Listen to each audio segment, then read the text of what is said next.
তো বন্ধুরা আজকে আমরা খেলবো বল টার্গেটিং। ওখানে অনেকগুলো বল আছে, তো বলগুলোকে আমরা এই বলগুলো দিয়ে টার্গেট করব, আর বলগুলো যদি লেগে যায়, টাচ হয়ে যায়, তাহলে ওই বলগুলো আউট হয়ে যাবে। ওখানে 7খানা বল আছে, আর আমার কাছে টোটাল আছে 9টা বল। তো কি আমি এটা করতে পারবো? চলো দেখা যাক। আর কুটু কি করবে? কুটু দেখবে, আর যদি বল ওইদিকে চলে যায় তাহলে কুটু নিয়ে আসবে। কই ওই নিয়ে খেলছে, এসো খেলবে, এসো দাদা খেলছে, এসো এখন খেলতে হবে না এইগুলো নিয়ে, এটা নিয়ে, এটা ছাড়ো, এটা ছাড়ো, এটা ছাড়ো, এটা ছাড়ো, চলো দাদা খেলবে, দাদা এর পিছনে নাহলে খেলবে এগুলো, চলো করো। তো বন্ধুরা প্রথম যে বলটা দিচ্ছি সেটা হচ্ছে মূল বল।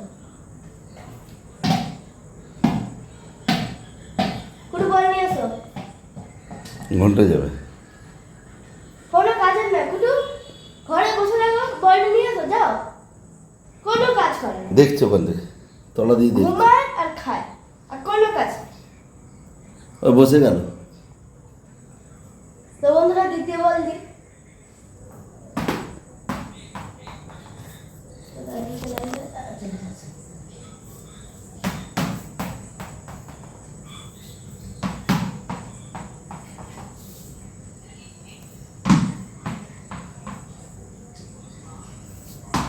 প্রথম বল টার্গেট, ও দুখানা বল টার্গেট করে দিয়েছে, একটা বলে দুটো বল। এই দেখো, দুখানা বল টার্গেট হয়ে গেছে, দুটো বল আউট।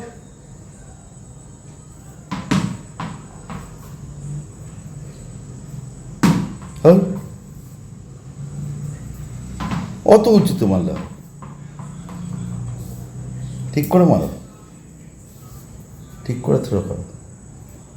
আরে ক্লোজ ক্লোজ। অনেক উঁচুতে,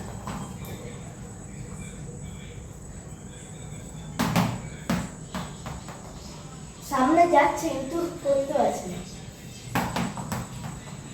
3টে বল টার্গেট করে দিয়েছি।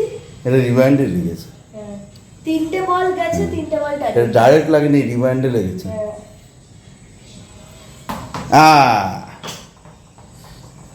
এবার ডাইরেক্ট হয়েছে।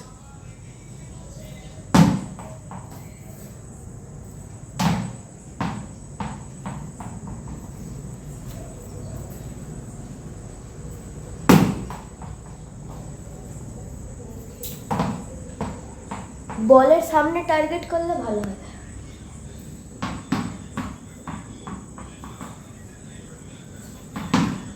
আচ্ছা না,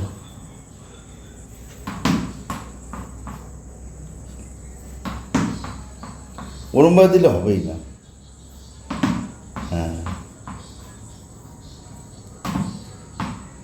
অনেক চান্স হয়ে গেছে, ব্যাস কমপ্লিট। না অনেক চান্স হয়ে গেছে, এক্সট্রা টাইম দিয়ে দিয়েছি। আর কুটু ভোদার মতো বসে বসে দেখো, দেখো ভোদার মতো বসে বসে, হ্যাঁ